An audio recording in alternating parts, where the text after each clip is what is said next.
ইস, আবারও এক হিন্দু নারী ধর্ষণের শিকার বাংলাদেশে। আর আমাদের পশ্চিমবঙ্গে কলকাতার কসবা ল কলেজের এক ছাত্রী সহপাঠীর হাতে ধর্ষিত। দুই ঘটনা, দুই দেশ, কিন্তু চিত্র একই। নারী যেন এখন শুধু এক শরীর, এক বস্তু, যেখানে ধর্ম, চরিত্র, শিক্ষাও তাকে রক্ষা করতে পারছে না। বাংলাদেশে হিন্দু হলে তুমি অপরাধী, সংখ্যালঘু হলে তোমার মা বোন সুরক্ষিত নয়। আবার কলকাতায়, যেখানে শিক্ষার আলো জ্বলে, সেখানেই ল কলেজে পড়তে আসা এক তরুণী সহপাঠীর হিংস্রতা থেকে বাঁচতে পারেনি।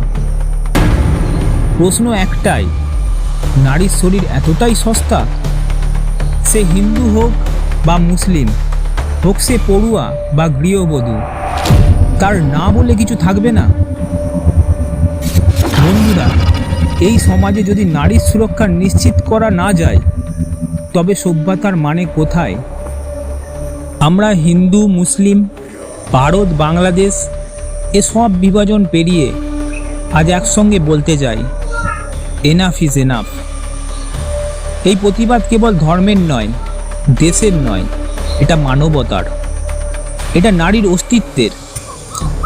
আজ ভিডিওটা দেখো, কিন্তু তার চেয়েও বড় কথা, এই আওয়াজটা ছড়িয়ে দাও, কারণ কাল কার কন্যা কে বলতে পারে।